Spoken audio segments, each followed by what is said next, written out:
All right, welcome everybody to another week of the devotionals by your Calvary Chapel Grants Pass pastors. This week we're going to continue with the resurrected life and the power that is with the resurrected life. And what we're going to do this week's a little different. We're going to look at the power of the resurrection through some of the people in the Bible. And so I'm going to start off this week with the two disciples who are walking on the road to Emmaus.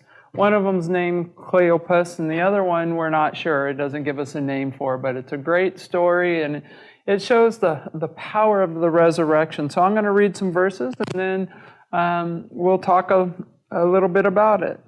So in Luke 24, beginning in verse 13, this is right after the resurrection of Christ. It says, "Now behold, two of them were traveling the same day to a village called Emmaus, which was 7 miles from Jerusalem.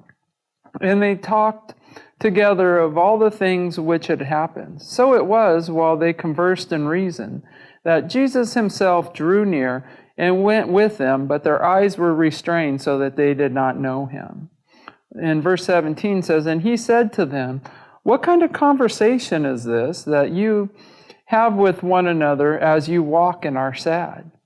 Then the one whose name was Cleopas answered and said to him, 'Are you the only stranger in Jerusalem? Have you not known the things which happened there in these days?' And he said to them, 'What things?'" So let's stop there for a minute and see the disciples, these that were walking back to Emmaus. Things didn't go the way they thought it was. They thought Jesus was going to come and that he was going to be this conquering king, but that's not what happened, and they didn't understand it. And so as they were trying to process these things and really didn't know that Christ had been resurrected yet, it says that they walked and were sad. That they didn't have that hope. There was some despair. There was, they were trying to figure it out because their whole world, their whole belief system had been turned upside down.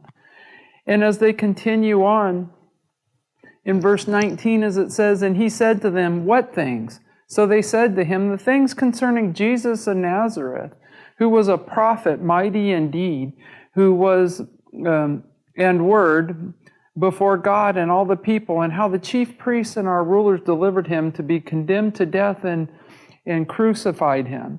So, it's saying they refer to Jesus here as a prophet, mighty in deed and word before God and all the people. They're not saying he's the Christ, are they? They're saying he's a prophet. And that's interesting because as we go on in verse 21, it says, "But we were hoping that it was he who was going to redeem Israel." They were hoping. It's one of those things where they thought the Messiah was going to come and was going to redeem them from Israel or from Rome. Yet that's not exactly what happened, was it? The Christ had to die. He came the first time as a suffering servant, and they didn't understand that. And so, as it says, they were hoping, that it was in the past, that word's in the past tense there, meaning they had hope, but that hope was gone. So here are these disciples, like I said, whose world had been changed upside down, or, been turned upside down. Everything that they had thought and believed didn't come to pass. And so it says they had really lost their hope. This is in the past tense. They were hoping.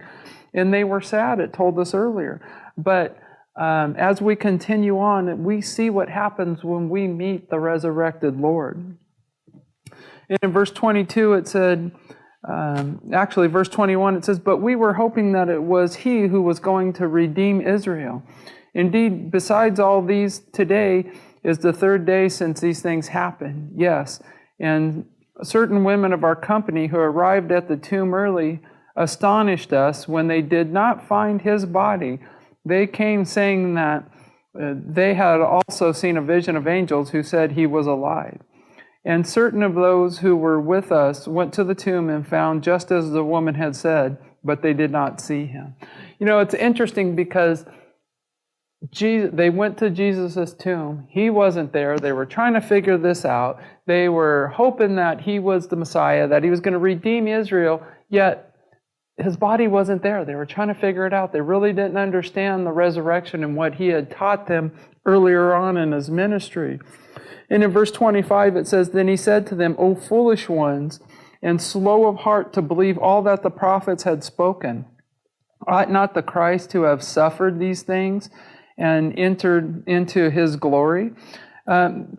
And then in verse 27, it says, "And beginning at Moses and all the prophets, he expounded to them in all the scriptures the things concerning himself." So Jesus, here's the disciples. He not only in their darkest time when they were sad, they had lost their hope, he met them at the place they were at.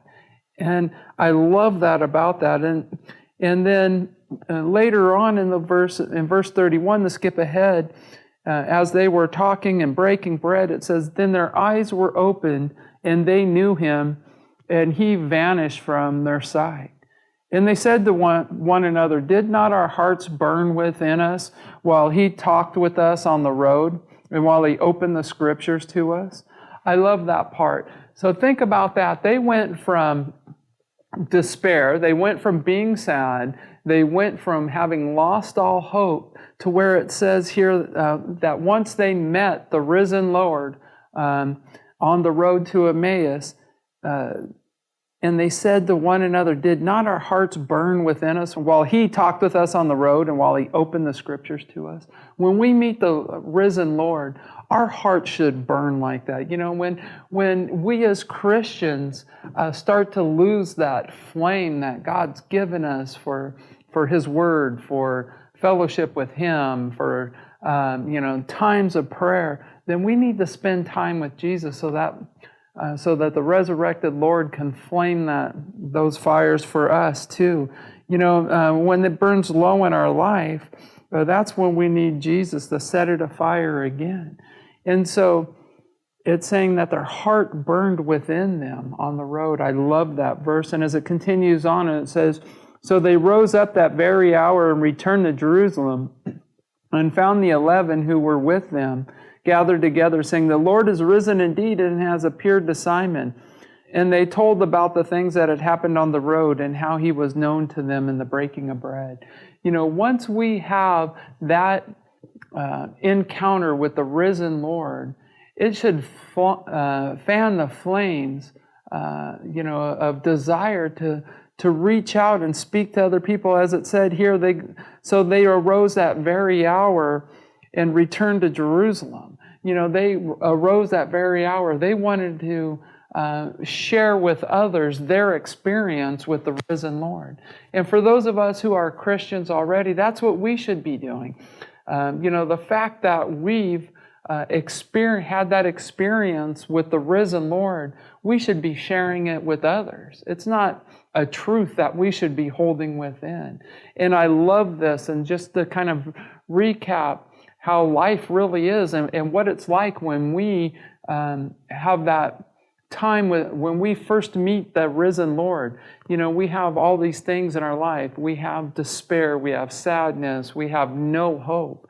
And the moment that we have that first encounter with the risen Lord, what happens? We have that fire, we have that heart, we have hope, we have peace, we have joy, the things that we don't have until we have that encounter. And we see it here in the disciples on the road to Emmaus.